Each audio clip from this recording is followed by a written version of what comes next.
उत्तराखंड में हिमस्खलन से जुड़ा बड़ा अपडेट है। 4 मजदूर अभी भी लापता हैं और रेस्क्यू ऑपरेशन लगातार जारी है।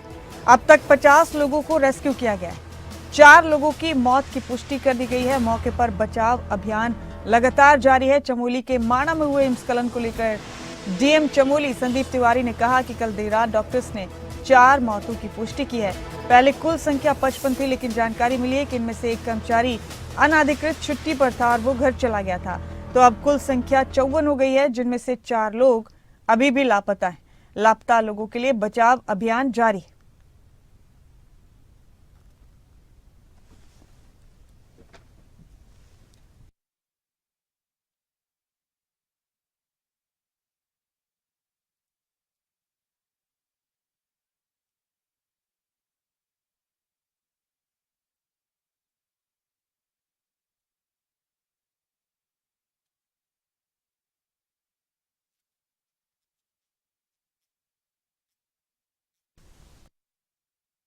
नई जानकारी आपके टीवी स्क्रीन पर। कुल 54 मजदूरों में से 50 का रेस्क्यू किया गया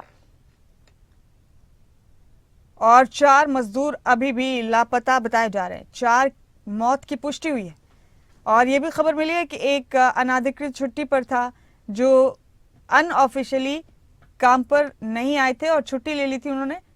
जाहिर सी बात है वो बच गए हैं, खुशकिस्मत निकले। और अब नई तकनीक का भी इस्तेमाल किया जा रहा है बचाव अभियान में।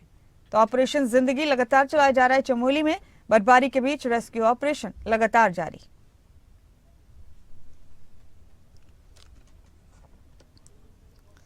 तस्वीरें आप देख रहे हैं। चमोली से बर्फबारी के बीच रेस्क्यू ऑपरेशन चलाया जा रहा है। हेलीकॉप्टर से बचाव अभियान लगातार जारी।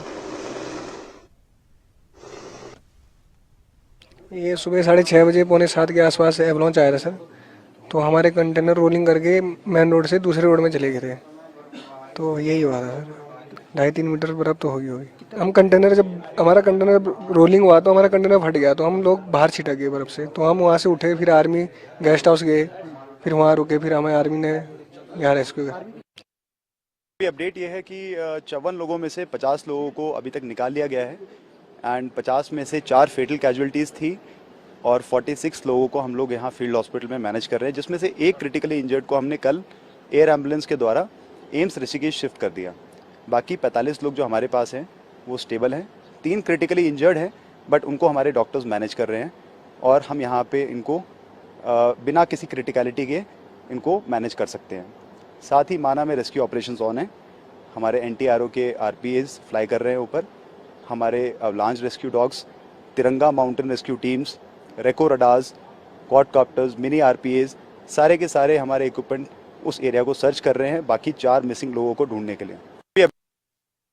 हो रहा है, हम उसे यहीं पे मैनेज कर रहे हैं। जो बाकी और पेशेंट्स हैं, कुछ एक्सट्रीम हाइपोथर्मिया के पेशेंट थे एंड कुछ मामूली सी चोटें आई हैं, उन सारे पेशेंट को हम अभी प्रेजेंटली यहीं मैनेज कर रहे हैं एंड सकुशल उनका इलाज पूर्वक सफलतापूर्वक करने की कोशिश कर रहे हैं। क्या कोई ऐसे भी पेशेंट हैं जिनको आप डिस्चार्ज करने की स्थिति में हो? अभी हम उन पेशेंट का फिर से इवैल्यूएट करेंगे एंड देखेंगे उनकी स्थिति में कितनी सुधार आई है। उसके बाद हम इन चीज़ों पर विचार करेंगे कि उनकी डिस्चार्ज कब तक किया जा सकता है। सर, हायर सेंटर में किसको भेजा गया? हाँ, एक पेशेंट को हायर सेंटर भेजा गया है, एम्स ऋषिकेश भेजा है। उन्हें स्पाइनल कॉर्ड की इंजरी थी, उनके पैर के नीचे काम नहीं कर रहे थे, उन्हें कल ही एम्स ऋषिकेश भेजा गया है। पता ही नहीं चला सर। कुछ हम कंटेनर में थे अपने यहाँ ना, अचानक से कुछ एवलांच टाइप का आया और हमारे जो जितने भी कंटेनर थे सबको उड़ा के लेके गया। बर्फबारी हो रही थी, थोड़ा तूफान टाइप का आ गया था ना, उसके साथ बर्फ भी आई और थोड़ा सा एवलांच टाइप का आया। ऊपर से थोड़ा हाइट है वहाँ पे ना, और जैसे नीचे गिरा उसी के झटके से पूरे कंटेनर, हमारे 7-8 कंटेनर पूरे उड़ के चले गए थे। मुश्किल से 10-15 मिनट में वार पार हो गए, सारे कंटेनर टूट गए थे। फिर हम खुले बिखरे पड़े थे बर्फ में, जैसे जैसे होश आए वैसे वैसे हम उठने लगे। फिर हम आर्मी कैंप की तरफ बर्फ में जैसे तैसे भाग के गए। कुछ लोग आर्मी कैंप गए, कुछ लोग वहीं दबे हैं, अभी तक कुछ पता नहीं कैसे क्या। तो सर हम सो रखे थे, पता नहीं चला, अचानक से आया सर। कंटेनर पलट गई, उसके बाद सीधे हम बर्फ में पड़े मिले सर। जी सर, आर्मी ने बचाया हमें। उसके बाद हम भाग गए थे वहाँ से आर्मी गेस्ट हाउस में। तो वहाँ से फिर रात वहीं काटी सर हमने। था वहाँ भी बिस्तर बुस्तर जो भी था। तो फिर सवेरे आर्मी आई वहाँ पे, तो आर्मी लेके आई सर हमें जोशी में। मेरे साथ जो 14 बंदे थे सर, उनमें से एक की डेथ हुई। वो हिमाचल का रहने वाला था, महेंद्र। बाकी तो सर सारे सेफ थे। और मेरे साथ इस वक्त देहरादून से हमारे ब्यूरो हेड राव शफात अली जुड़ चुके हैं इस बड़ी और अफसोसनाक खबर पर। राव शफात, रेस्क्यू ऑपरेशन लगातार चलाया जा रहा है। बताया जा रहा है कि 4 मजदूर, 4 वर्कर जो हैं वो अभी भी लापता हैं। कैजुअल्टीज की संख्या 4 बताई जा रही है। आप बताइए, रेस्क्यू ऑपरेशन को किस तरह से अंजाम दिया जा रहा है? खबर है कि नई तकनीक का भी इस्तेमाल किया जा रहा है। जी मुमताज खान, देखिए आज रेस्क्यू ऑपरेशन का तीसरा दिन है और तीसरे दिन भी बड़ी कामयाबी मिली है, क्योंकि जो नई अपडेट्स आ रही हैं उसमें थोड़ी सी राहत वाली खबर है कि 50 जो मजदूर हैं, श्रमिक हैं, उनको रेस्क्यू किया गया था। लेकिन दुख वाली खबर यह है कि उसमें से 4 फेटल इंजर्ड थे, तो उनकी मौत हुई है। बहुत ज्यादा घायल अवस्था में वो थे, लेकिन बाकी सब लोग ठीक हैं। और एक जो मजदूर है उनको एम्स में भर्ती कराया गया है। बाकी जो बेस अस्पताल है सेना का, उसमें उनका इलाज चल रहा है। लेकिन अभी भी दुख भरी खबर यह है कि 4 पर्सन जो है, 4 श्रमिक अभी मिसिंग है। और आज ही ये क्योंकि खबर लगी कि 55 लोग क्योंकि थे, 55 मजदूर उस वक्त थे। हालांकि शुरुआती दौर में 57 की ये संख्या थी, लेकिन 2 छुट्टी पर थे तो 55 थे। लेकिन 55 में से जब सबसे संपर्क किया गया, क्योंकि 50 लोगों को रेस्क्यू किया गया था, तो 5 मिसिंग थे। लेकिन एक जो मजदूर है, श्रमिक है, वो पहले ही अपने घर जा चुका था, यानी वो उस वक्त काम पर मौजूद नहीं था। तो अब 4 की संख्या ऐसी है जिसके लिए बचाव राहत अभियान अभी जारी है। जो भारतीय सेना है वो बचाव अभियान में जुटी है। इसके साथ जो सरकार की एजेंसीज हैं, रेस्क्यू एजेंसीज हैं, एनडीआरएफ, एसडीआरएफ, वो बचाव कार्य में जुटी हैं। और 8 हेलीकॉप्टर इसमें डेप्यूट किए गए, जिसमें 5 भारतीय सेना के हेलीकॉप्टर हैं, 2 वायुसेना के हेलीकॉप्टर हैं और इसके साथ ही सिविल एविएशन है। इसके साथ MI-17 को इसमें लगाया गया है। लेकिन एक और नई तकनीक का अब इस्तेमाल किया जाएगा, जो जीपीएस इमेज लेती है, क्योंकि बर्फ की काफी गहराई तक, क्योंकि बहुत मोटी परत है बर्फ की, कम से कम 20 से 50 फीट, 100 फीट की उन इलाकों में बर्फ जमी है।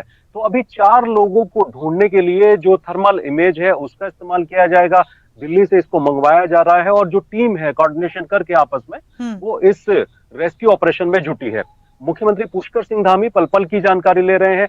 कल ग्राउंड जीरो पर पहुंचे थे, माना पहुंचे थे। उन्होंने रेस्क्यू ऑपरेशन में जुटे जवानों से बात की, जिन लोगों को बाहर निकाला गया था, श्रमिकों को, उनसे बात की, उनके परिवार से बात की। अस्पताल में पहुंचे मुख्यमंत्री पुष्कर सिंह धामी। और आज भी जो आपदा परिचालन केंद्र है वहां पर मुख्यमंत्री सुबह के वक्त में पहुंचे थे और तमाम जानकारी उन्होंने रेस्क्यू ऑपरेशन से जुड़ी हुई ली और जरूरी जो दिशा निर्देश हैं वो भी जारी किए। लेकिन अब तीसरा दिन है और सब लोग दुआएं कर रहे हैं कि जो 4 मिसिंग श्रमिक हैं, मजदूर हैं, जल्द से जल्द उनको ढूंढा जाए। और पूरी जो भी टीम है वो शिद्दत के साथ जुटी है कि हर हाल में उन 4 लोगों को भी किसी भी सूरत हाल में बचाया जाए। जी, हम दुआ करेंगे कि जो लापता हैं 4 लोग वो सही सलामत मिल जाएं, उनकी जिंदगी की डोर बची रहे।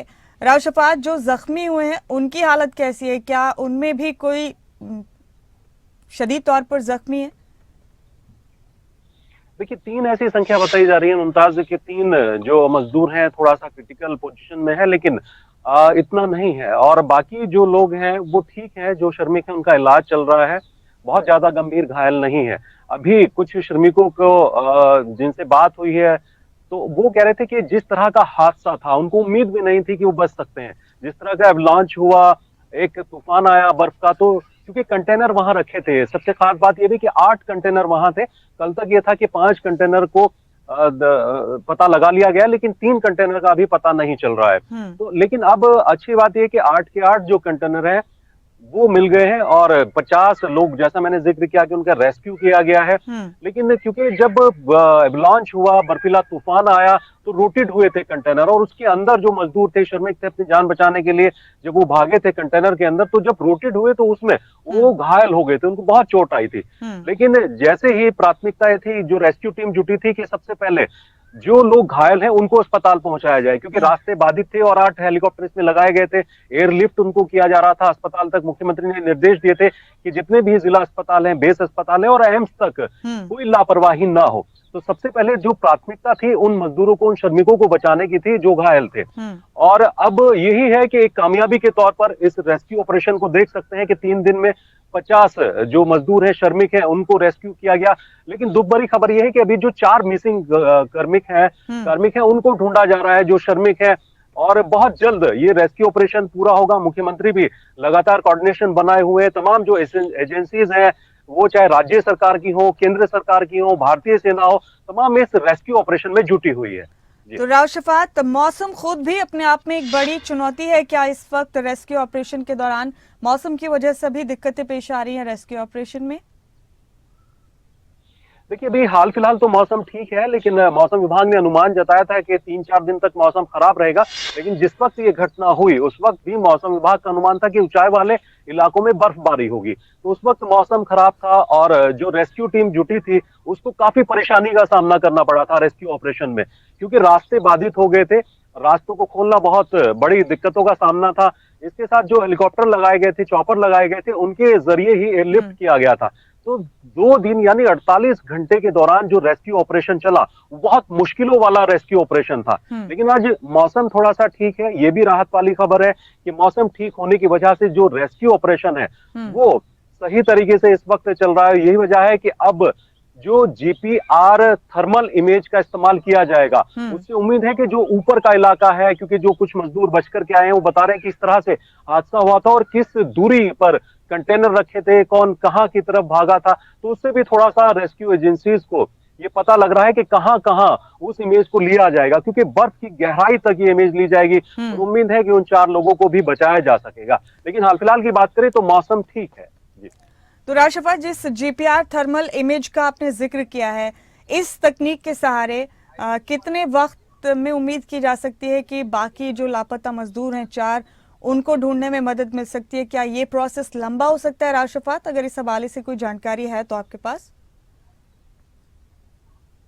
जीपीएस थर्मल इमेज दिल्ली से मंगाई गई है और अभी खबर ये लगी है कि वो पहुंच गई है और MI-17 से उसको वहां पर लगाया गया है। लेकिन क्योंकि सेना भी अपने प्रयास कर रही है, भारतीय सेना सबसे ज्यादा अगर तारीफ की जाए भारतीय सेना वायु सेना की, BRO की, तो उन्होंने इस रेस्क्यू ऑपरेशन को बड़ा अंजाम दिया है। तो वो भी नई तकनीक का इस्तेमाल कर रहे हैं। जो एक्सपर्ट्स हैं, स्नो एक्सपर्ट्स हैं, उनसे राय ली जा रही है। स्निफर डॉग का इस्तेमाल किया जा रहा है। तो अलग अलग हर तरीके से राज्य सरकार या जो रेस्क्यू एजेंसीज हैं, रेस्क्यू टीम है, वो कोई लापरवाही नहीं बरत रही है।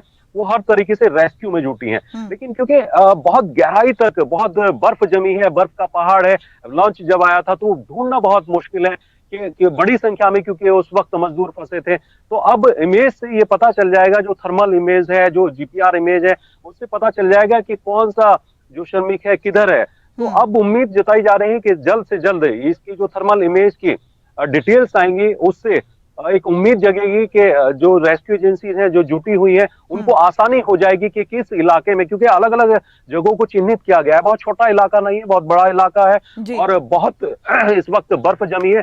तो उन 4 मजदूरों को ढूंढना इस वक्त चुनौतीपूर्ण कार्य तो नजर आता है। जी, बेहद शुक्रिया राव शफात, आपका हमारे साथ जुड़ने के लिए बहुत बहुत शुक्रिया।